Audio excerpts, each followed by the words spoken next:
everyone, especially my beloved student X level. Welcome back to our class. How are you today? How about your life? Hope you and your family in a healthy and safe. Keep spirit and keep strong. Stay at home, keep clean. Today, we are going to start our study. Let's pray. Our Heavenly Father, we grateful thank you for your blessing.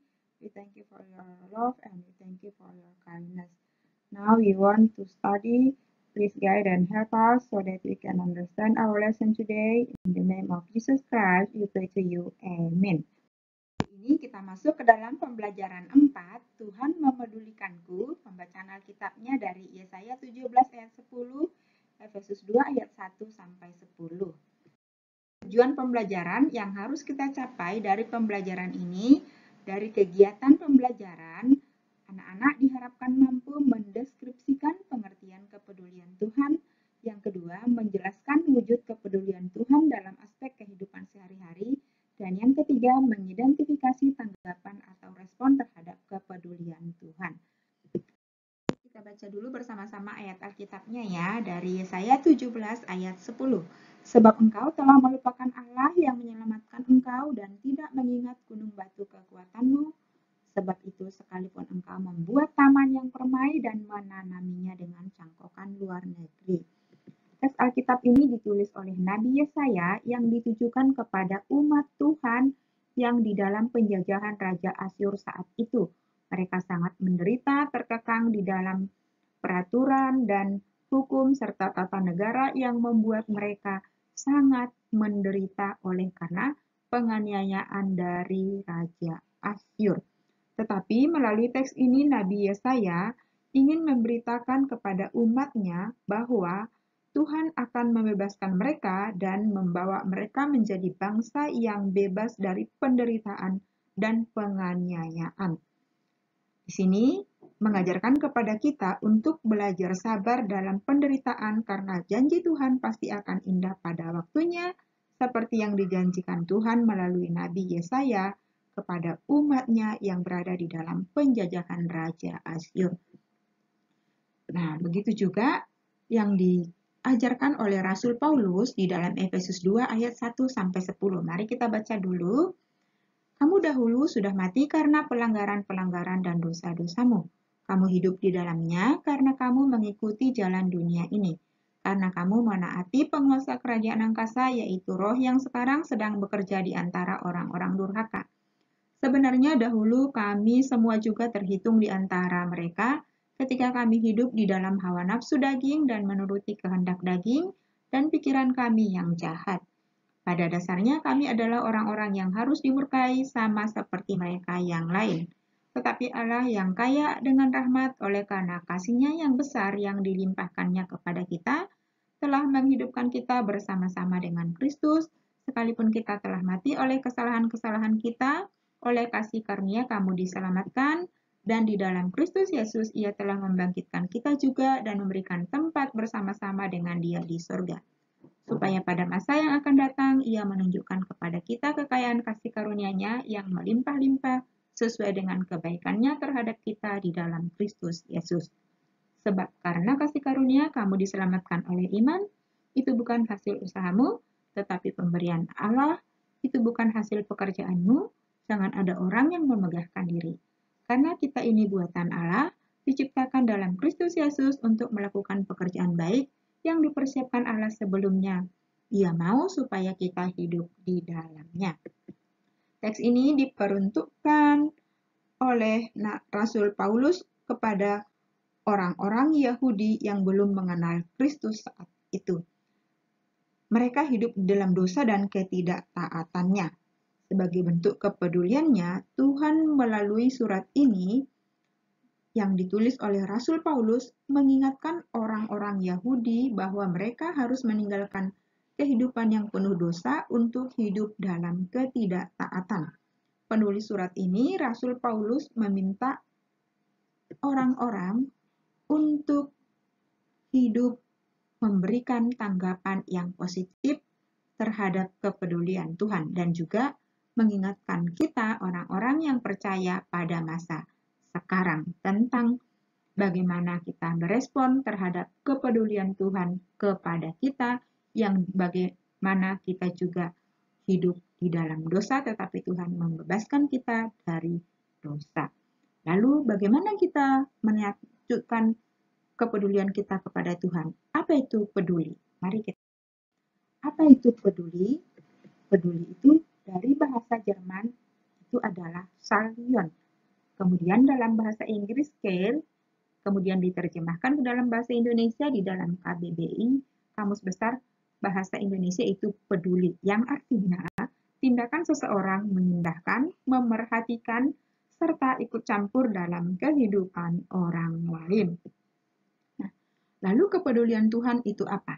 Kepedulian Tuhan itu adalah tindakan Tuhan yang selalu mengindahkan, memperhatikan, menghiraukan, serta ikut campur dalam kehidupan setiap ciptaannya, termasuk manusia.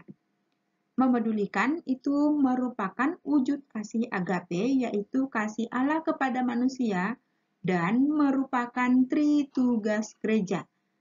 Tugas gereja yaitu orang-orang percaya untuk bersaksi, bersekutu, melayani. Wujud kepedulian Tuhan pada masa lampau, yaitu melalui kelahiran, kematian, dan kebangkitan Kristus yang telah menyelamatkan kita dari dosa dan yang membebaskan kita dari dosa. Jadi, Tuhan itu peduli kepada kita sejak dalam kekekalan sebelum dunia diciptakan. Sebelum kita diciptakan, Tuhan sudah merencanakan akan kelahiran, kematian, dan kebangkitan Kristus dan yang terus mempedulikan kita. Nah, penebusan dosa tersebut dilakukan untuk memperdamaikan setiap kita yang hidup di dalam dosa untuk hidup berdamai dengan Allah. Tuhan mengaruniakan Roh Kudus untuk menuntun kehidupan kita sehingga kita hidup di dalam kedamaian, hidup berdamai dengan Tuhan, dan juga hidup berdamai dengan sesama. Ini adalah wujud kepedulian Tuhan pada masa lampau dan juga yang kita nikmati pada masa sekarang. Lalu, apa wujud kepedulian Tuhan dalam kehidupan kita pada masa sekarang? Kristus sudah lahir, sudah mati, sudah bangkit, dan sudah naik ke surga. Lalu wujud kepeduliannya pada masa sekarang dinyatakan di dalam berbagai aspek dalam kehidupan kita. Yang pertama itu adalah aspek sosial, yaitu Tuhan memberikan kita kehidupan, memberikan kita keluarga, teman, saudara, orang tua, sehingga kita tidak hidup sendirian. Kita hidup saling mengasihi. Tuhan mengasihi kita melalui orang-orang yang ada di sekeliling kita. Kemudian kepedulian Tuhan di dalam aspek ekonomi, yaitu Tuhan mencukupi segala kebutuhan kita sesuai dengan yang kita perlukan dan juga sesuai yang diberikan Tuhan kepada kita. Tuhan pakai orang tua kita untuk bekerja mencari nafkah kepada kita untuk anak-anak yang masih kecil. Untuk orang-orang yang dewasa, Tuhan berikan pekerjaan, kesehatan, sehingga kita dapat memenuhi kebutuhan hidup kita sehari-hari, makanan, pakaian, dan yang lain-lain. Lalu yang ketiga, kepedulian Tuhan dalam aspek spiritual, yaitu aspek kerohanian, aspek di dalam hubungan kita dengan Allah. Tadinya kita hidup di dalam dosa, terpisah dari Allah, dimusuhi Allah, tapi diperdamaikan melalui Kristus. Dalam aspek kerohanian itu yaitu sekarang Tuhan memelihara iman kepercayaan kita melalui apa? Kita hidup bergereja, kita hidup bersekutu, kita hidup berdoa, membaca Alkitab. Yang keempat, kepedulian Tuhan adalah dalam aspek pendidikan. Kita masih diberikan kesempatan untuk belajar di sekolah, baik secara formal dan juga baik secara non-formal. Sekarang, karena COVID, anak-anak belajar di rumah, tetapi biasanya belajar di sekolah. Selain pendidikan di sekolah, juga ada pendidikan yang informal seperti kursus, yang lain-lain yang membawa kita memiliki keterampilan dan keahlian yang lain selain pendidikan formal di sekolah. Itu merupakan bentuk kepedulian Tuhan kepada kita. Lalu bagaimana kita menanggapinya di dalam hidup kita sehari-hari? Tadi Tuhan sudah menyatakan kepeduliannya kepada kita di masa lampau dan di masa sekarang. Maka kita harus menanggapi kepedulian Tuhan itu secara positif, yaitu seperti menghargai kehidupan, rajin beribadah, mengasihi, menolong, berbagi kepada sesama, bersaksi, atau memberitakan Injil, menghargai orang-orang di sekitar kita, bersikap rendah hati. Ini adalah tanggapan respon positif kita kepada Tuhan. Tetapi ada juga yang respon negatif. Kita sebagai orang-orang yang sudah diselamatkan Tuhan, yang sudah dibebaskan dari penderitaan, khususnya yang kita sudah dibebaskan dan diselamatkan dari dosa, kita harus memberikan tanggapan positif. Oke, sampai di sini pelajaran kita. Kiranya anak-anak dapat memahami dan mengerti. Sekarang mengerjakan tugas. Nanti anak-anak kerjakan tugasnya dengan baik dan dikirimkan kepada teacher. Bagi anak-anak yang belum mengirimkan tugas pelajaran 1, 2, dan 3 menjawab pertanyaan segera dikirimkan, dan juga portofolio dari pelajaran 1, pelajaran 2, pelajaran 3, dan 4 tolong dikirimkan karena kita sudah mau ujian. Oke, sampai di sini pelajaran kita. Mari kita berdoa.